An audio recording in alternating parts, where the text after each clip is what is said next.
Hi, I'm Kate. I'm a recent sustainability graduate, and you're watching Climate Action Figures.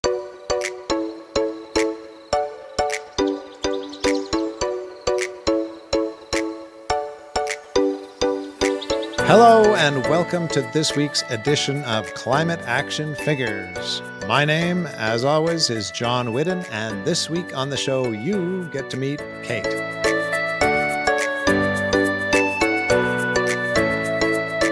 This week's quick fix comes to us from Glenda in Edson, and she tells us that I needed to insulate my weeping tile pump, so I had my farmer father help me gather and install all reused material from the farm to get the job done. We used a frame from an old freezer, we used some old baler twine, and S hooks from dead tarp straps. So, well done, Glenda from Edson. Thanks for sharing that with us, and welcome, Kate.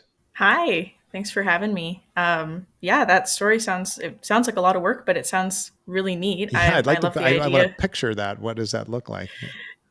Yeah, I love the idea of reusing stuff and things that you already have. And but yeah, I'm curious about. I don't know what a weeping tile is, so I'd be curious to Good know. question. Weeping tile. I know this because I've adjusted the weeping tile in a house before. It's like a pipe that's at the base of your foundation, surrounded by gravel, usually that allows the water to go into the pipe and drain away from your house, so you don't get flooding in your basement. So Okay. the pump that would pump the water out of there, they needed to insulate that and used all that material for that. Very interesting story. Very So, cool. Kate, when we talked first about you being on the program last year, you were in post secondary, finishing up your program, I believe. Is that right?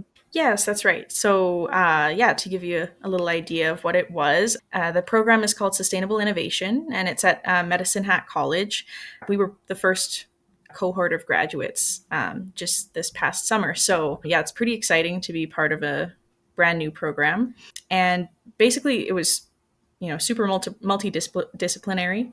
It covered a lot of things from kind of business and entrepreneurship all the way to kind of learning about ecosystem science, doing like data mapping, things like that. It kind of prepares you for a lot of different avenues. And a lot of us went very different avenues. So, when you look back on that program, Kate, was there something that was really the most amazing thing you learned, or a couple of things that you want to share with us?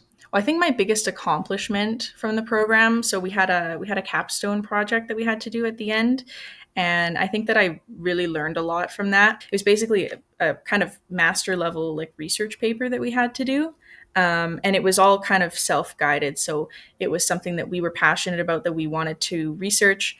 And I chose water conservation here in Medicine Hat because the idea that conserving water is very important and is going to be more important in years to come. And so, what I wanted to do is kind of research how people were kind of responding to the like restrictions. I wanted to see how much water people were actually using, things like that. So it was kind of this really cool project where I had my primary research. So I did like surveys and stuff. And then I also had one of the science instructors, actually, he really helped me out and got me some data because I was figuring out rainwater harvesting. I was figuring out statistics for that and like how much money it could save you on your, water bill and things like that. So I think it was just a really cool opportunity to showcase, some of the things that we've learned throughout the program and also our own interests. So that was Right, really fun. right. This makes me think of a question that you're the perfect one to answer. Often I've watched people in my neighborhood using tons of water. It's running down the street, and I think we need to charge more for our water. But water being what it is, such an Mm-hmm. essential part of our lives, we can't necessarily charge for that. But I mean, if we charged a small amount, would that be a good solution? So that people don't just waste tons of water all the time? Well, I was talking to that science instructor about this because he's very passionate about rainwater harvesting too, and he basically said something along those lines about that you have to kind of make it difficult in a way for people to continue doing the bad habit or whatever.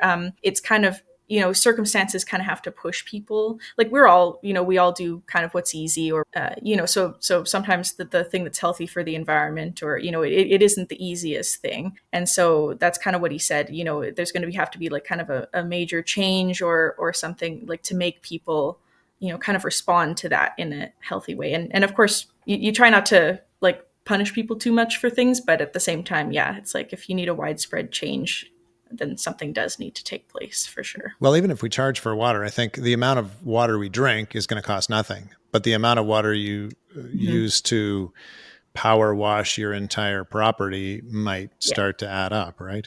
that's the interesting thing. When I was doing my research, it seems, well, like the outdoor water usage is kind of, I would say, like the most policed. They give you kind of tips and tricks that you can do inside your home, like only run your dishwasher when it's full, and things like that. But I think outside water usage, and that's kind of what I was focusing on, because rainwater harvesting, there is a way that you can make the water potable, like that you can use for like consumption and stuff. But I was just focusing on just like collecting it straight and then using it like on your yard and things like that. You'd be surprised how many gallons of water that you could save just from implementing those. And I think especially for outdoor applications, it would really help, because it doesn't matter. Like, you don't have to treat the water. It doesn't have to be all fancy. You can just kind of hook a hose up to it and Use it go for your from there. plants and gardens, right? Well, that's fascinating. Yeah. Now, Kate, this program was very interesting to you, and then where has it led from there? Well, well, during my studies, I had quite a few really nice like opportunities to kind of build some experience. One of the main things I was really happy to be a part of, there was a new department at the college, and it's called the Center for Innovation, and they do a lot of different kind of projects. So it can range from like tech things and new technologies to what we were doing, which was we were doing soil sensing and also harvesting and growing native plants to again reduce like water consumption and things like that. So it was kind of this. Also, it was a multidisciplinary project that I was a part of. It was really neat to see because we had kind of all these different people coming together. So yeah, we had the soil sensors put in the ground, both on the college and a couple blocks away, and we were basically testing to see how much water the college was using to water the trees and grass and everything, versus what was in the natural area. That data was kind of visualized. We had a really cool, like, kind of, it was kind of an artistic interpretation. We had some artists, we had the art department come on, and we had the interpretation of that data that we gathered, which was really cool to see, and it brings it to people's minds, when they can look at something and see it. It was a theme about trees too, and trees and togetherness, and kind of that connection to nature. So they did a whole like art installation about that as well. And we went around and collected native seeds, and then we grew them in the college greenhouse. So yeah, it was kind of all about raising people's awareness and having their connection to the land, and then also that message of kind of reducing irrigation and stuff like that, reducing water usage. So I was the main kind of communications person for that project, which was a really cool like opportunity because I was working on it while I was doing my studies. Yeah, that was really neat. That's very interesting. And has that led you Yeah, to a job or a career now that has to do with the program of studies? I will say that the majority, like the jobs that I had, so that one, and then I did work for my practicum, and then even at Roots Refillery, which is where I'm at now. I started working there through my studies, and then I'm still working. That's my main job right now, is the refillery. A lot of what I've done so far is about communicating sustainability, which I found is very interesting because it's a big part of our program. Like a lot of people, when I say our program is sustainable innovation, a lot of people have a lot of questions about that too. So and even they're wondering, what sustainability is and that kind of thing, because it's a very broad subject, I would say. And so I think people have kind of their own interpretation or different ideas of what that is. Now Yeah. we So have to go back to Roots Refillery because my wife mhm. Colleen loves Roots Refillery, and I do too. But she's better at using Roots than I am. I was talking with a friend the other day about a refillery. I said, check a refillery out in your neighborhood of Calgary, and they said, "What's a refillery?" So I thought, wow, people need to know what refilleries are. They're so amazing. So fill us in. So, for anyone who doesn't know, refilleries are basically places you can go. Well, in our case, you can either bring your own containers or we have containers for you. And the whole idea is to reduce packaging waste. So, the idea is that you just refill your container with, for instance, we do kind of the whole range. So, like personal care products like shampoos, conditioners, body washes, deodorants, things like that, and also like cleaning products. So any sort of like multi-purpose cleaners, disinfectants, laundry detergents, things like that.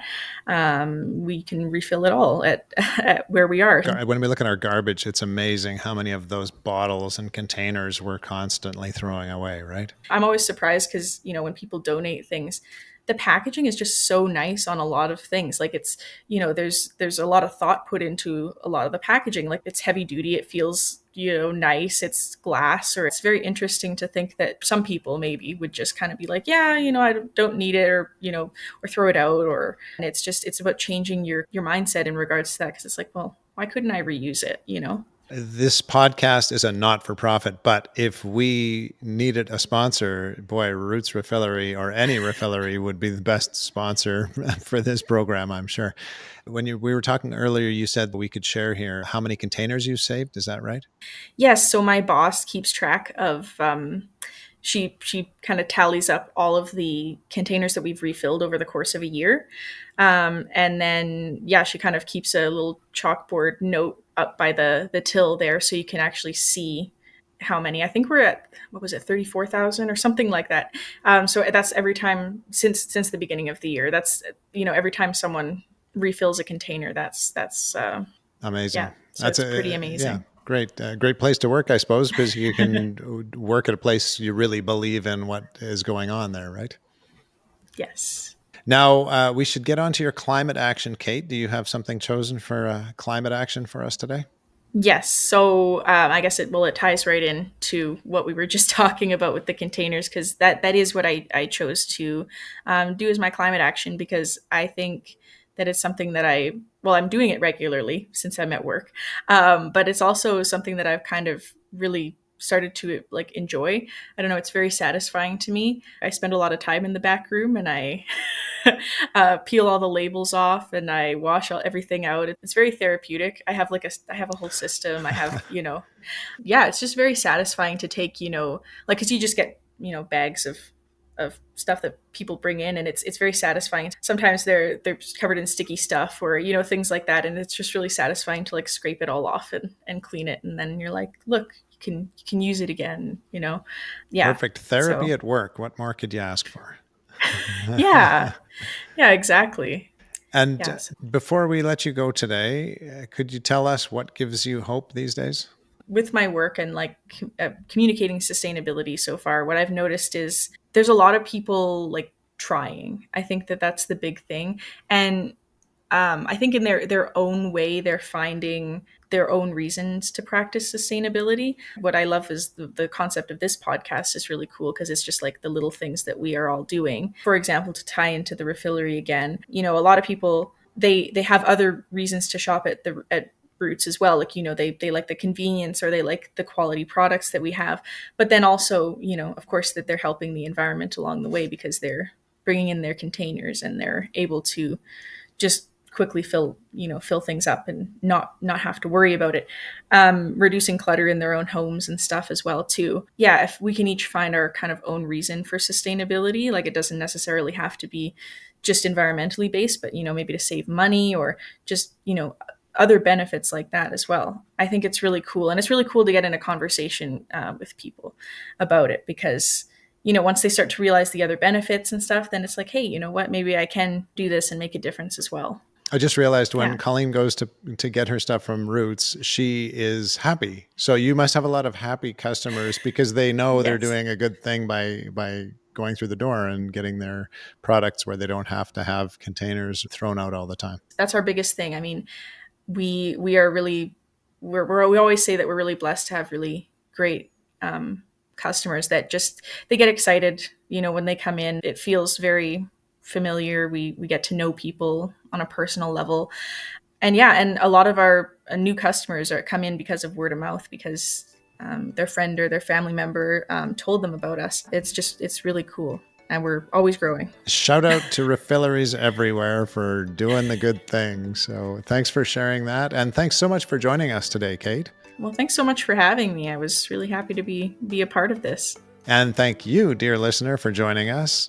I think you will agree that it is interesting and inspirational to hear these kinds of stories of young people taking action. And you have a part in that. Let us know about a young person who is inspiring you in some small or huge way, and we'll try to get them on Climate Action Figures. And as usual, we will be back again next week, same time, same place, to hear from another Climate Action Figure. Until then, go figures. I remembered. This has been Climate Action Figures. Our show is produced and hosted by John Whidden. Our creative consultant is Kayla McIntosh. Our theme song is Hawaii Vacation by Tovari. You can find us on Instagram, Facebook, and YouTube at Climate Action Figures. That's all one word. And if you have any other questions or comments that arose from this or any episode, feel free to reach out to us at climateactionfigures@gmail.com. And thank you for listening. We'll be back next week with another Climate Action Figure.